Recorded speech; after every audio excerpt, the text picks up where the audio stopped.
The Adventures of Huckleberry Finn. Well, when they was all gone, the king he asked Mary Jane how they was off for spare rooms, and she said she had one spare room which would do for Uncle William, and she'd give her own room to Uncle Harvey, which was a little bigger, and she would turn into the room with her sisters and sleep on a cot. And up garret was a little cubby with a pallet in it. The king said the cubby would do for his valet, meaning me. So Mary Jane took us up, and she showed them their rooms, which was plain but nice. She said she'd have her frocks and a lot of other traps took out of her room if they was in Uncle Harvey's way, but he said they warn't. The frocks was hung along the wall, and before them was a curtain made out of calico that hung down to the floor. There was an old hair trunk in one corner, and a guitar box in another, and all sorts of little knick-knacks and gimcracks around, like girls brisking up a room with. The king said it was all the more homely and more pleasanter for these fixin's, and so don't disturb them. The Duke's room was pretty small, but plenty good enough, and so was my cubby. That night they had a big supper, and all them men and women was there, and I stood behind the king and the Duke's chairs and waited on them, and the niggers waited on the rest. Mary Jane, she sat at the head of the table, with Susan alongside of her, and said how bad the biscuits was, and how mean the preserves was, and how ornery and tough the fried chickens was, and all that kind of rot, the way women always do for to force out compliments. And the people all knowed everything was tip-top and said so. Said, how do you get biscuits to brown so nice?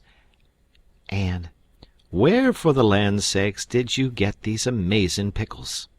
And all that kind of humbug talky-talk, just the way people always does at a supper, you know.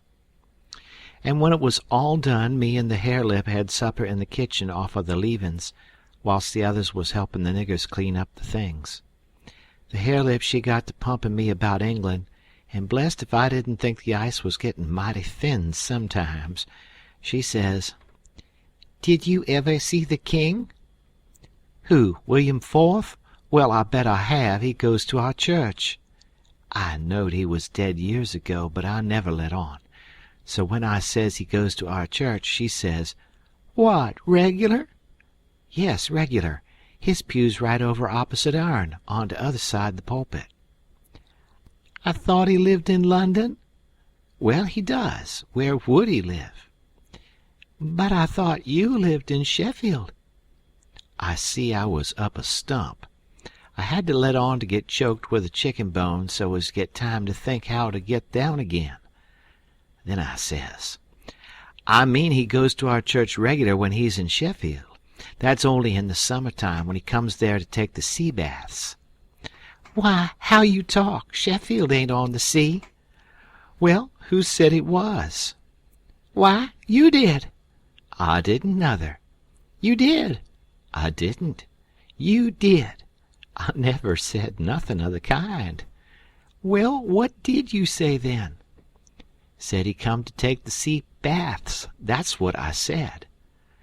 "Well, then, how is he going to take the sea baths if it ain't on the sea?" "Looky here," I says, "did you ever see any Congress water?" "Yes." "Well, did you have to go to Congress to get it?" "Why, no." "Well, neither does William IV have to go to the sea to get a sea bath." "How does he get it, then?" "Gets it the way people down here gets Congress water, in barrels. There in the palace at Sheffield they've got furnaces, and he wants his water hot. They can't bile that amount of water away off there at the sea. They haven't got no conveniences for it."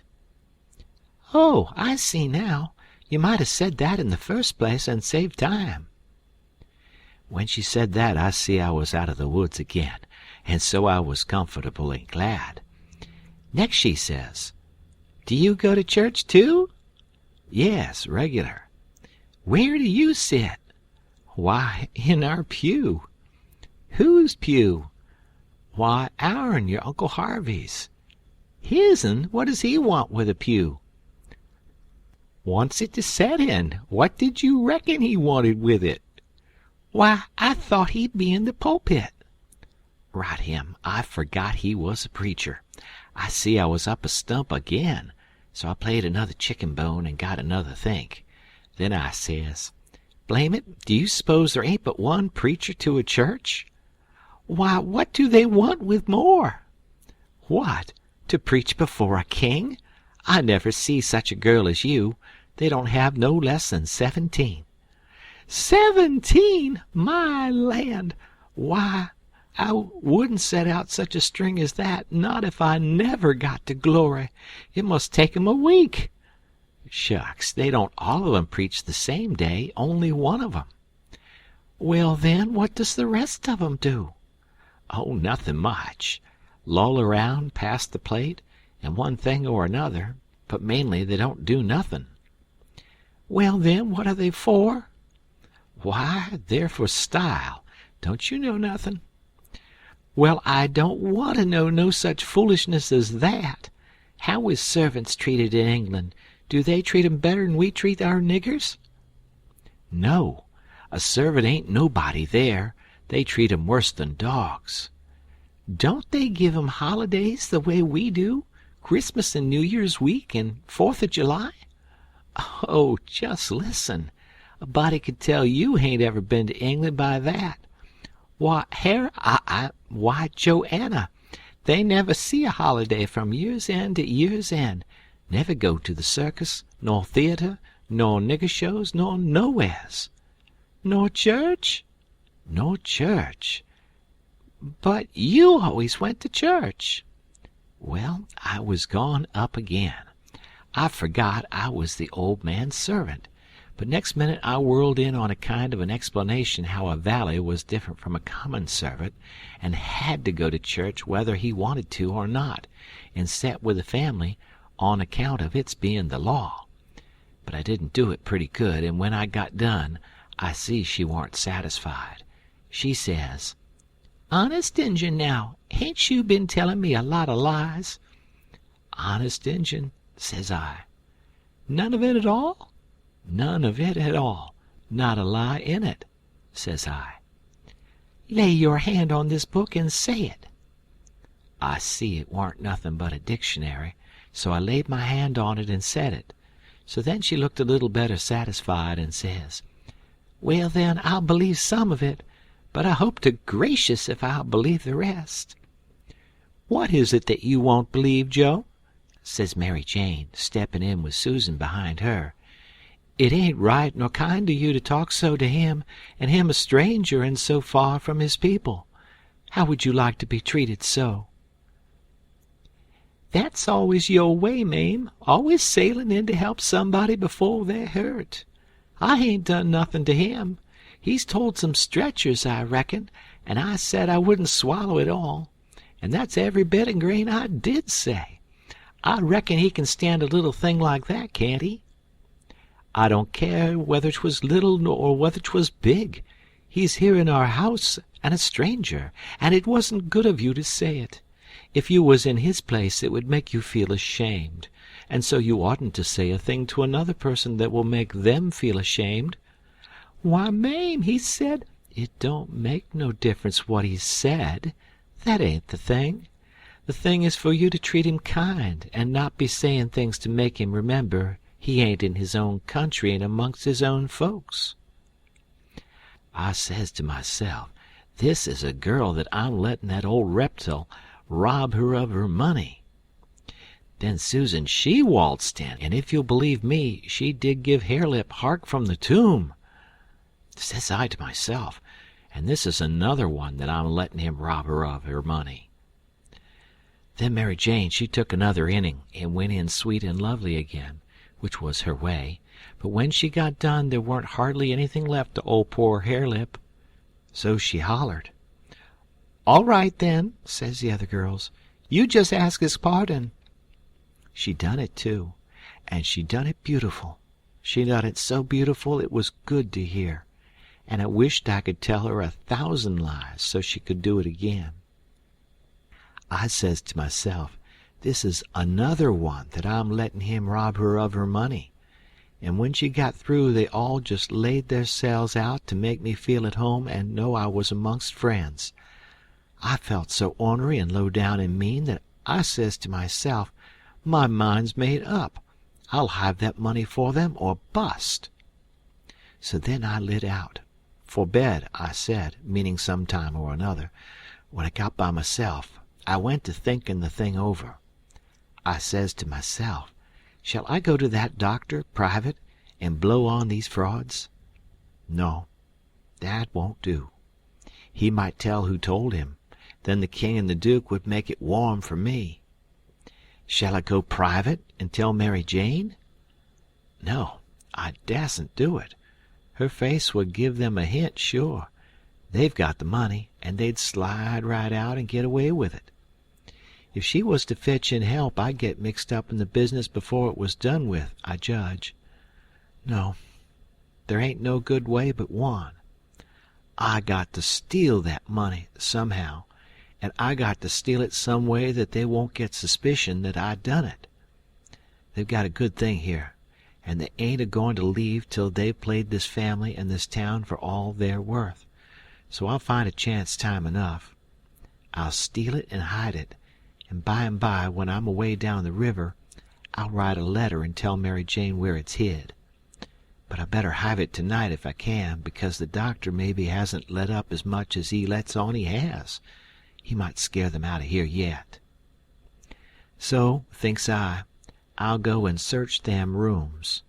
Upstairs the hall was dark, but I found the Duke's room and started to paw around it with my hands. But I recollected it wouldn't be much like the king to let anybody else take care of that money but his own self.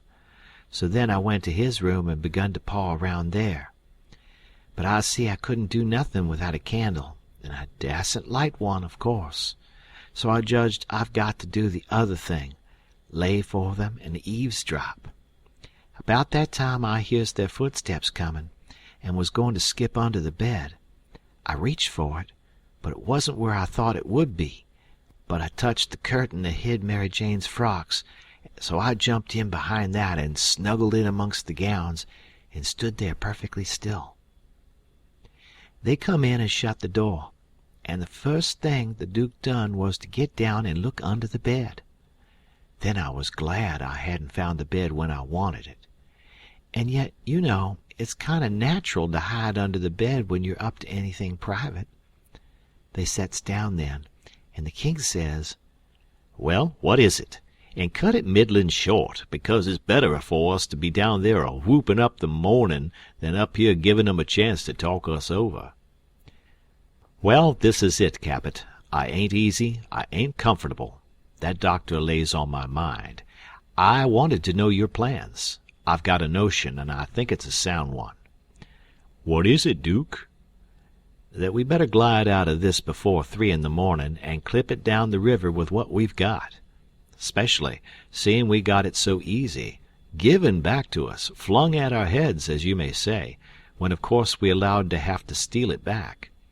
I'm for knocking off and lighting out." That made me feel pretty bad. About an hour or two ago it would have been a little different, but now it made me feel bad and disappointed. The king rips out and says, "What? And not sell out the rest of the property? March off like a passel of fools and leave $8,000 or $9,000 worth of property laying around just sufferin' to be scooped in? And all good saleable stuff, too."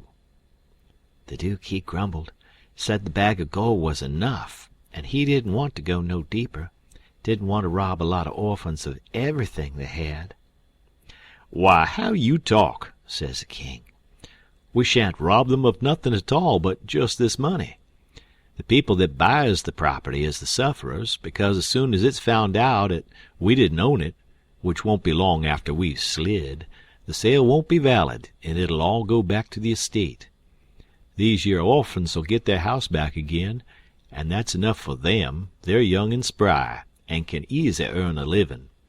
They ain't a-goin' to suffer. Why, just think, there's thousands and thousands that ain't nigh so well off. Bless you, they ain't got nothin' to complain of." Well, the king, he talked him blind. So at last he give in and said all right, but said he believed it was blamed foolishness to stay and that doctor hanging over them. But the king says, "Cuss the doctor. What do we care for him? Hain't we got all the fools in town on our side? And ain't that a big enough majority in any town?" So they got ready to go downstairs again. The Duke says, "I don't think we put that money in a good place." That cheered me up. I'd begun to think I warn't going to get a hint of no kind to help me. The King says, "Why?" "Because Mary Jane'll be in mourning from this out. And first you know, the nigger that does up the rooms will get an order to box these duds up and put 'em away. And do you reckon a nigger can run across money and not borrow some of it?" "Your head's level agin, Duke," says the King, and he comes a fumbling under the curtain 2 or 3 foot from where I was. I stuck tight to the wall and kept mighty still, though quivery, and I wondered what them fellows would say to me if they catched me, and I tried to think what I'd better do if they did catch me. But the King he got the bag before I could think more than about half a thought, and he never suspicioned I was around. They took and shoved the bag through a rip in the straw tick that was under the feather bed, and crammed it in a foot or 2 amongst the straw, and said it was all right now, because a nigger only makes up the feather bed, and don't turn over the straw tick only about twice a year, and so it warn't no danger of getting stole now. But I knowed better. I had it out of there before they were halfway downstairs. I groped along up to my cubby and hid it there till I could get a chance to do better. I judged I better hide it outside of the house somewheres, because if they missed it they would give the house a good ransacking. I knowed that very well.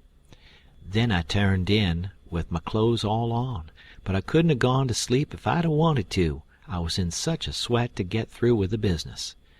By and by I heard the King and the Duke come up, so I rolled off my pallet and laid with my chin at the top of my ladder and waited to see if anything was going to happen, but nothing did. So I held on till all the late sounds had quit and the early ones hadn't begun yet, and then I slipped down the ladder. End of chapter. Chapter 27. I crept to their doors and listened. They was snoring. So I tiptoed along and got downstairs all right. There warn't a sound anywheres. I peeped through a crack of the dining-room door and see the men that was watching the corpse all sound asleep on their chairs. The door was open into the parlor where the corpse was layin', and there was a candle in both rooms. I passed along, and the parlor door was open, but I see there wa'n't nobody in there but the remains of Peter, so I shoved on by. But the front door was locked, and the key wasn't there. Just then I heard somebody coming down the stairs back behind me. I run in the parlor and took a swift look around, and the only place I see to hide the bag was in the coffin. The lid was shoved along about a foot, showing the dead man's face down in there, with a wet cloth over it and his shroud on. I tucked the money bag in under the lid, just down beyond where his hands was crossed, which made me creep, they was so cold, and then I run back across the room and in behind the door. The person comin' was Mary Jane. She went to the coffin very soft, and kneeled down and looked in. Then she put up her handkerchief, and I see she begun to cry, though I couldn't hear her and her back was to me. I slid out, and as I passed the dining room I thought I'd make sure them watchers hadn't seen me, so I looked through the crack, and everything was all right. They hadn't stirred. I slipped up to bed feeling rather blue on accounts of the thing playin' out that way after I took so much trouble and run so much risk about it. Says I, if it could stay where it is, all right, because when we get down the river 100 mile or 2 I could write back to Mary Jane, and she could dig him up again and get it. But that ain't the thing that's going to happen.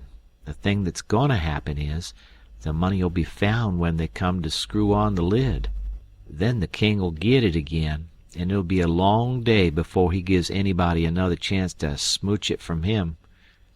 Of course I wanted to slide down and get it out of there, but I dasn't try it. Every minute it was getting earlier now, and pretty soon some of them watches would begin to stir, and I might get catched with $6,000 in my hands that nobody hadn't hired me to take care of. I don't wish to be mixed up in no such business as that, I says to myself. When I got downstairs in the morning, the parlor was shut up, and the watches was gone. There wa'n't nobody around but the family and the widow Bartley and our tribe. I watched their faces to see if anything had been happening, but I couldn't tell. Towards the middle of the day the undertaker come with his man, and they set the coffin in the middle of the room on a couple of chairs, and then set all our chairs in rows, and borrowed more from the neighbors till the hall and the parlor and the dining room was full. I see the coffin lid was the way it was before, but I dasn't go to look in under it, with folks around. Then the people begun to flock in, and the beats and the girls took seats in the front row at the head of the coffin, and for half an hour the people filed around slow, in single rank, and looked down at the dead man's face a minute, and some dropped in a tear. It was all very still and solemn, only the girls and the beats holding handkerchiefs to their eyes and keeping their heads bent and sobbing a little. There warn't no other sound but the scraping of the feet on the floor and blowing noses, because people always blows them more at a funeral than they do at other places except church. When the place was packed full, the undertaker he slid around in his black gloves with his softy soothing ways, putting on the last touches, and getting people and things all ship-shape and comfortable, and making no more sound than a cat. He never spoke. He moved people around. He squeezed in late ones. He opened up passageways, and done it with nods and signs with his hands. Then he took his place over against the wall. He was the softest, glidingest, stealthiest man I ever see, and there warn't no more smile to him than there is to a ham. They had borrowed a melodeon, a sick one, and when everything was ready a young woman set down and worked it, and it was pretty squeaky and colicky, and everybody joined in and sung, and Peter was the only one that had a good thing according to my notion. Then the Reverend Hobson opened up, slow and solemn, and begun to talk, and straight off the most outrageous row busted out in the cellar a body ever heard. It was only one dog, but he made a most powerful racket, and he kept it up right along. The parson he had to stand there over the coffin and wait. You couldn't hear yourself think. It was right down awkward, and nobody didn't seem to know what to do. But pretty soon they see that long-legged undertaker make a sign to the preacher, as much as to say, "Don't you worry, just depend on me." Then he stooped down and begun to glide along the wall, just his shoulders showing over the people's heads. So he glided along, and the powwow and racket getting more and more outrageous all the time. And at last, when he had gone around 2 sides of the room, he disappears down cellar. Then in about 2 seconds we heard a whack, and the dog he finished up with a most amazing howl or two, and then everything was dead still, and the parson begun his solemn talk where he left off. In a minute or two here comes this undertaker's back and shoulders gliding along the wall again, and so he glided and glided around 3 sides of the room, and then rose up and shaded his mouth with his hands, and stretched his neck out towards the preacher, over the people's heads, and says, in a kind of a coarse whisper, he had a rat. Then he drooped down and glided along the wall again to his place. You could see it was a great satisfaction to the people, because naturally they wanted to know. A little thing like that don't cost nothing, and it's just the little things that makes a man to be looked up to and liked. There warn't no more popular man in town than what that undertaker was. Well, the funeral sermon was very good, but p'ison long and tiresome, and then the king he shoved in and got off some of his usual rubbage, and at last the job was through, and the undertaker begun to sneak up on the coffin with his screwdriver. I was in a sweat then, and watched him pretty keen. But he never meddled at all, just slid the lid along as soft as mush, and screwed it down tight and fast. So there I was. I didn't know whether the money was in there or not. So, says I, suppose somebody has hogged that bag on the sly. Now how do I know whether to write to Mary Jane or not? Suppose she dug him up and didn't find nothing, what would she think of me? Blame it, I says, I might get hunted up and jailed. I'd better lay low and keep dark and not write at all. Things awful mixed now. Trying to better it, I've worsened it 100 times, and I wish to goodness I'd just let it alone. Dad fetched the whole business.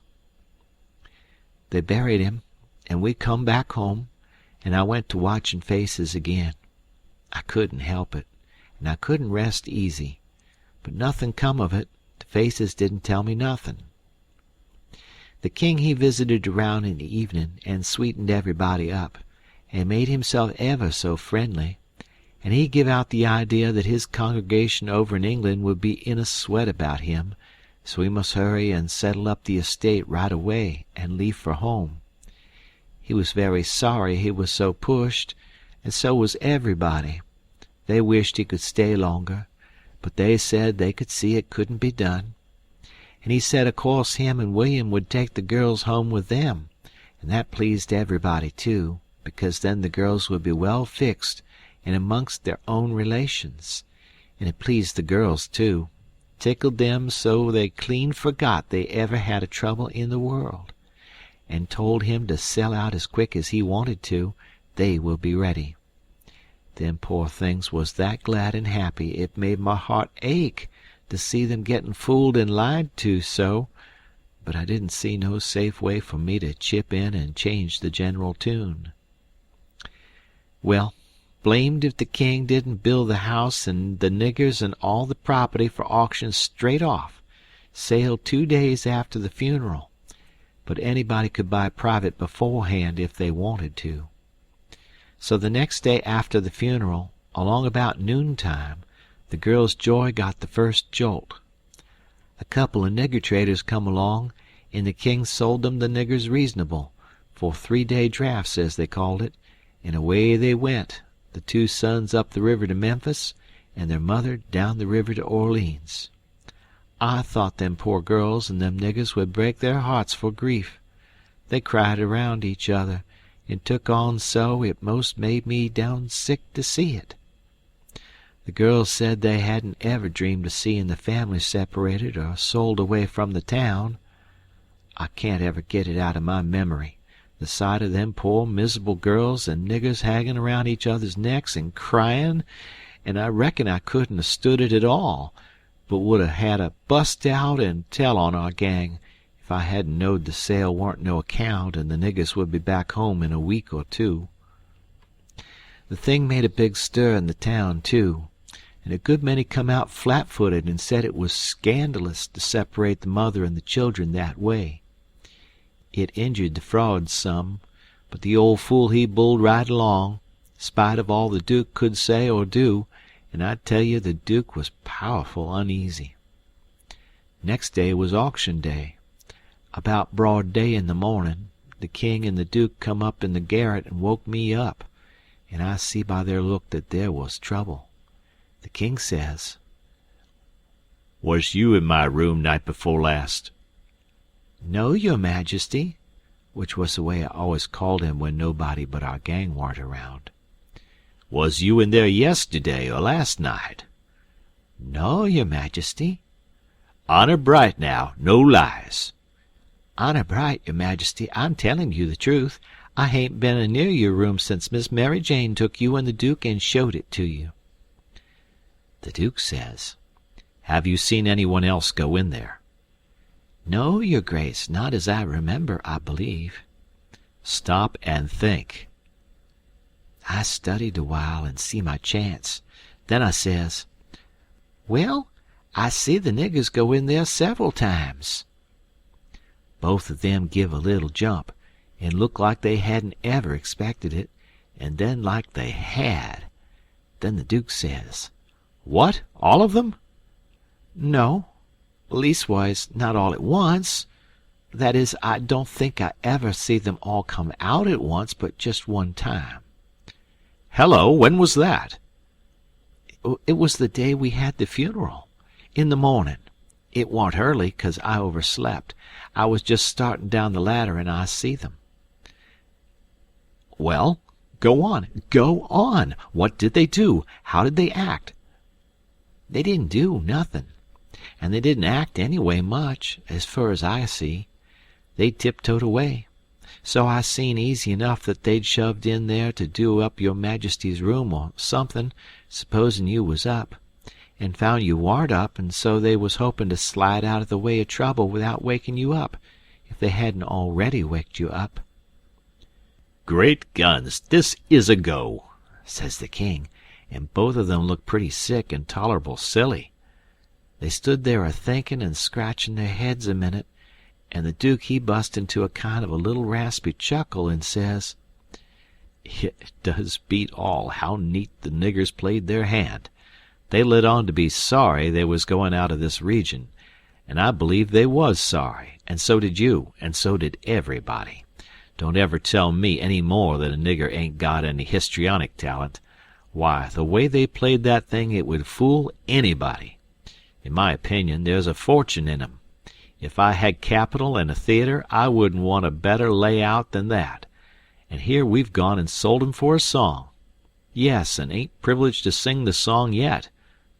Say, where is that song, that draft? In the bank for to be collected. Where would it be? Well, that's all right then, thank goodness. Says I, kind of timid-like, Is there something gone wrong? The king whirls on me and rips out, None of your business. You keep your head shet and mind your own affairs, if you got any. Long as you're in this town, don't you forget that, you hear? Then he says to the Duke, We got to just swaller it and say nothin'. Mum's the word for us. As they were starting down the ladder, the Duke he chuckles again and says, Quick sales and small profits. It's a good business, yes. The king snarls around on him and says, I was trying to do for the best in sellin' 'em out so quick. If the profits had turned out to be none, lacking considerable, and none to carry, is it my fault any more'n it's yourn? Well, they'd be in this house yet, and we wouldn't if I could have got my advice listened to. The king sassed back as much as was safe for him, and then swapped around and lit into me again. He give me down the banks for not comin' and tellin' him I see the niggers come out of his room actin' that way. Said any fool would 'a' knowed somethin' was up. Then waltzed in and cussed himself a while, and said it all come of him not layin' late and takin' his natural rest that mornin', and he'd be blamed if he'd ever do it again. So they went off a-jawin', and I felt dreadful glad I'd worked it all off onto the niggers, and yet hadn't done the niggers no harm by it. End of chapter. Chapter 28. By and by it was getting up time, so I come down the ladder and started for downstairs, but as I come to the girls' room the door was open, and I see Mary Jane settin' by her old hair trunk, which was open, and she'd been packing things in it, getting ready to go to England. But she had stopped now with a folded gown in her lap, and had her face in her hands, crying. I felt awful bad to see it. Of course anybody would. I went in there and says, Miss Mary Jane, you can't a-bear to see people in trouble, and I can't, most always. Tell me about it. So she done it, and it was the niggers. I just expected it. She said the beautiful trip to England was most about spoiled for her. She didn't know how she was ever going to be happy there, knowing the mother and the children weren't ever going to see each other no more, and then busted out bitterer than ever and flung up her hands and says, "Oh, dear, dear, to think they ain't ever going to see each other any more." "But they will, and inside of 2 weeks, and I know it," says I. Laws, it was out before I could think, and before I could budge she throws her arms around my neck and told me to say it again, say it again, say it again. I see I had spoke too sudden and said too much, and was in a close place. I asked her to let me think a minute, and she sat there very impatient and excited and handsome, but looking kind of happy and eased up, like a person that's had a tooth pulled out. So I went to studying it out. I says to myself, I reckon a body that ups and tells the truth when he is in a tight place is taking considerable many risks, though I ain't had no experience and can't say for certain. But it looks so to me, anyway, and yet here's a case where I'm blessed if it don't look to me like the truth is better and actually safer than a lie. I must lay it by in my mind and think it over some time or other. It's so kind of strange and unregular. I never seen nothing like it. Well, I says to myself at last, I'm a-going to chance it. I'll up and tell the truth this time, though it does seem most like setting down on a keg of powder and touching it off just to see where you'll go to. Then I says, Miss Mary Jane, is there any place out of town a little ways where you could go and stay 3 or 4 days? Yes, Mr. Lothrop's. Why? Never mind why yet. If I tell you how I know the niggers will see each other again inside of 2 weeks, here in this house, and prove how I know it, will you go to Mr. Lothrop's and stay 4 days? 4 days, she says. I'll stay a year. All right, I says. I don't want nothing more out of you than just your word. I'd druther have it than another man's kissed the Bible. She smiled and reddened up very sweet, and I says, If you don't mind it, I'll shut the door and bolt it. Then I come back and set down again and says, Don't you holler. Just set still and take it like a man. I got to tell the truth, and you want to brace up, Miss Mary, because it's a bad kind and going to be hard to take, but there ain't no help for it. These uncles of yourn ain't no uncles at all. They're a couple of frauds, regular deadbeats. There, now we're over the worst of it, you can stand the rest middlin' easy. It jolted her up like everything, of course, but I was over the shoal water now, so I went right along, her eyes a-blazin' higher and higher all the time, and told her every blame thing, from where we first struck that young fool goin' up to the steamboat, clear through to where she flung herself on to the king's breast at the front door, and he kissed her 16 or 17 times, and then up she jumps with her face afire like sunset, and says, The brute! Come, don't waste a minute, not a second. We'll have them tarred and feathered and flung in the river. Says I, Certainly, but do you mean before you go to Mr. Lothrop's, or... Oh, she says, what am I thinking about? She says, and set right down again. Don't mind what I said, please don't. You won't now, will you? Laying her silky hand on mine in that kind of a way that I said I would die first. I never thought I was so stirred up, she says. Now go on, and I won't do so any more. You tell me what to do, and whatever you say, I'll do it. Well, I says, it's a rough gang, them 2 frauds, and I'm fixed so I've got to travel with them a while longer, whether I want to or not. I'd druther not tell you why, and if you was to blow on them, this town would get me out of their claws, and I'd be all right, but there'd be another person that you don't know about who'd be in big trouble. Well, we got to save him, hain't we? Of course. Well, then, we won't blow on them. Saying them words put a good idea in my head. I see how maybe I could get me and Jim rid of the frauds, get them jailed here and then leave. But I didn't want to run the raft in the daytime without anybody aboard to ask her questions but me, so I didn't want the plan to begin working till pretty late tonight. I says, Miss Mary Jane, I'll tell you what we'll do, and you won't have to stay at Mr. Lothrop's so long, nuther. How fur is it?" "A little short of 4 miles, right out in the country back here." "Well, that'll answer. Now you go along out there, and lay low till 9 or half past tonight, and then get them to fetch you home again. Tell them you've thought of something. If you get here before 11, put a candle in this window, and if I don't turn up, wait till 11, and then if I don't turn up, it means I'm gone and out of the way and safe. Then you come out and spread the news around, and get these beats jailed." "Good," she says. "I'll do it." "And if it just happens so that I don't get away, but get took up along with them, you must up and say I told you the whole thing beforehand, and you must stand by me all you can." "Stand by you? Indeed I will. They shan't touch a hair of your head," she says, and I see her nostrils spread and her eyes snap when she said it too. "If I get away I shan't be here," I says, "to prove these rapscallions ain't your uncles, and I couldn't do it if I was here. I could swear they was beats and bummers, that's all, though that's worth something.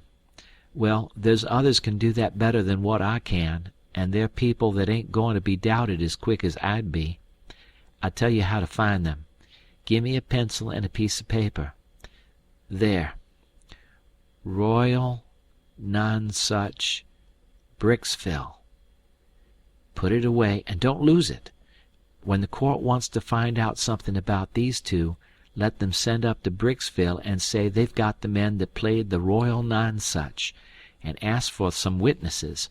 Why, you'll have that entire town down here before you can hardly wink, Miss Mary, and they'll come a-boiling, too." I judged we had got everything fixed about right now, so I says, "Just let the auction go right along and don't worry.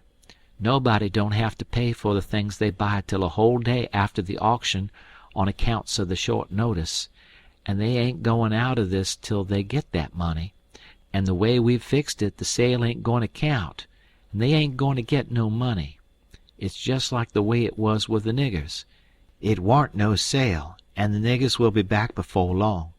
Why, they can't collect the money for the niggers yet. They're in the worst kind of a fix, Miss Mary." "Well," she says, "I'll run down to breakfast now, and then I'll start straight for Mr. Lothrop's." "'Deed that ain't the ticket, Miss Mary Jane," I says. "By no manner of means go before breakfast." "Why? What did you reckon I wanted you to go at all for, Miss Mary?" "Well, I never thought, and come to think, I don't know. What was it?" "Why, it's because you ain't one of these leather-faced people.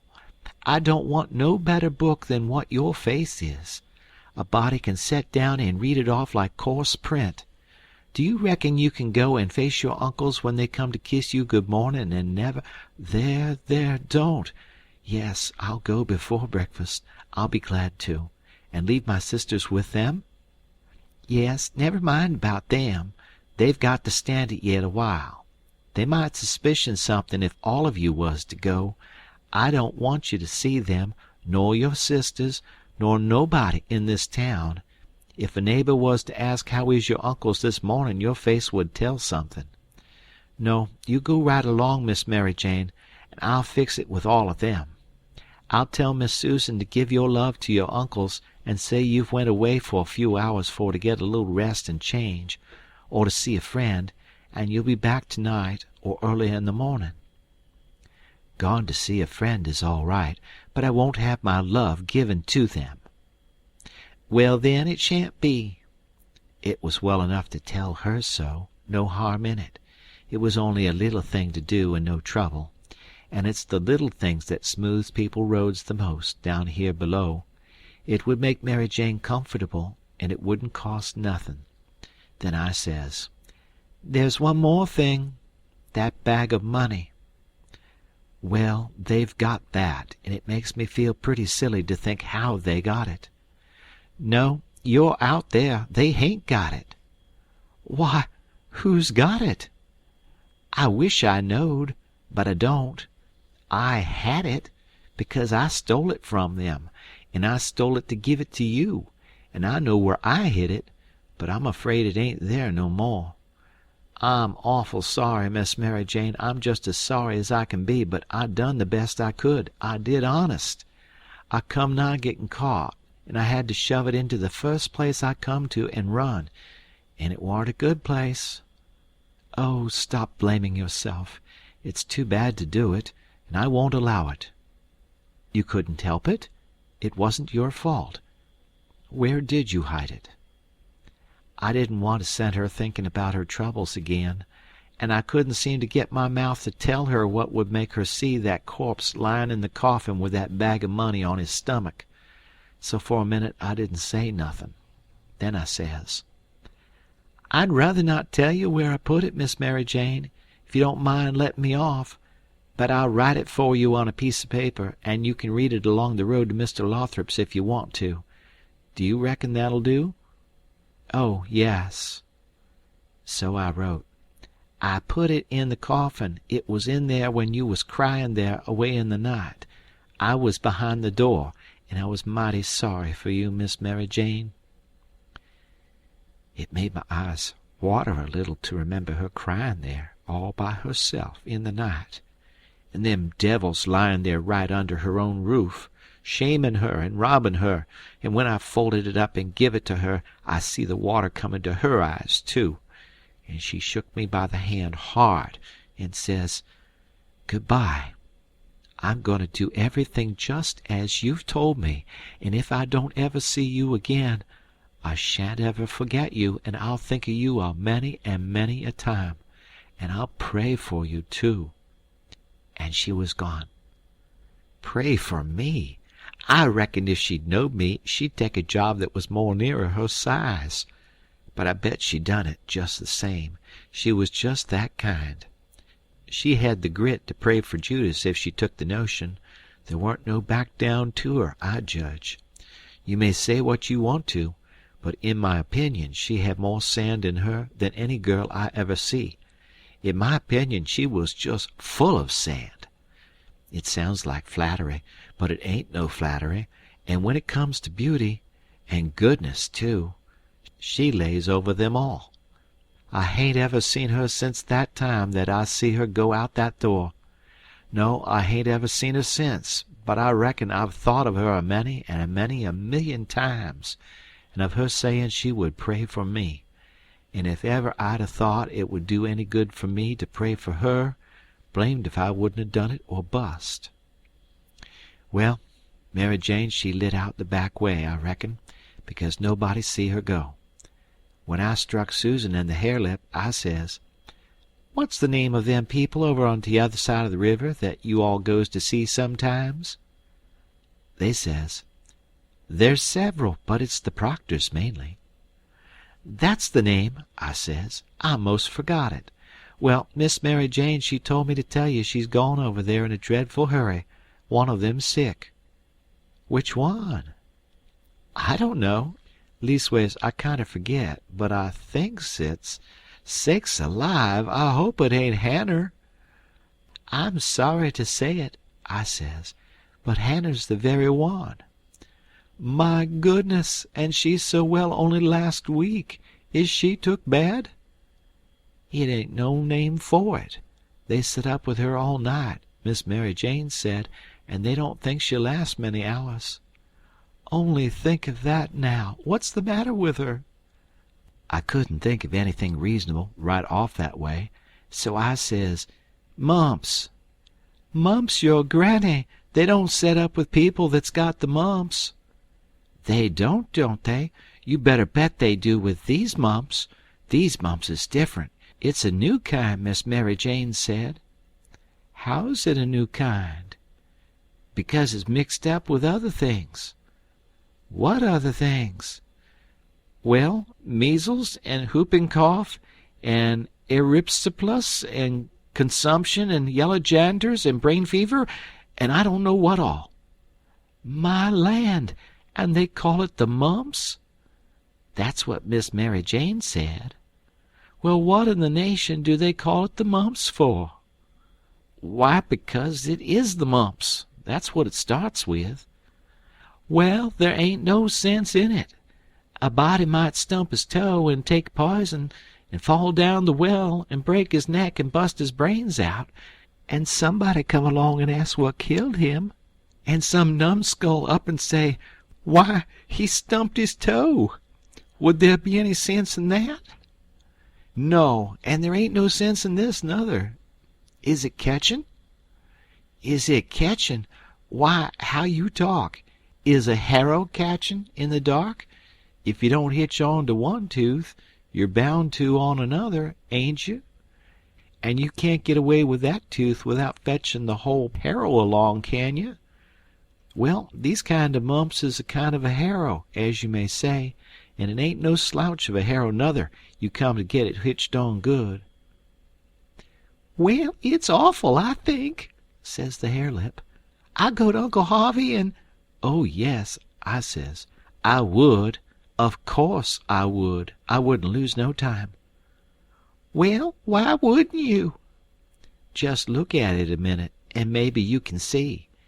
Hain't your uncles obleeged to get along home to England as fast as they can? And do you reckon they be mean enough to go off and leave you to go all that journey by yourselves? You know they'll wait for you. So far, so good. Your Uncle Harvey's a preacher, ain't he? Very well, then. Is a preacher going to deceive a steamboat clerk? Is he going to deceive a ship clerk, so as to get them to let Miss Mary Jane go aboard? Now you know he ain't. What will he do, then? Why, he'll say, it's a great pity, but my church matters has got to get along the best way they can, for my niece has been exposed to the dreadful pluribus unum mumps, and so it's my bounden duty to set down here and wait the 3 months it takes to show on her if she's got it. But never mind, if you think it's best to tell your Uncle Harvey, shucks, and stay fooling around here when we could all be having good times in England, whilst we was waiting to find out whether Mary Jane's got it or not. Why, you talk like a muggins. Well, anyway, maybe you better tell some of the neighbors. Listen at that, now. You do beat all for natural stupidness. Can't you see that they go and tell? There ain't no way but just to not tell anybody at all. Well, maybe you're right. Yes, I judge you are right. But I reckon we ought to tell Uncle Harvey she's gone out a while, anyway, so he won't be uneasy about her. Yes, Miss Mary Jane, she wanted you to do that. She says, tell them to give Uncle Harvey and William my love and a kiss, and say I've run over the river to see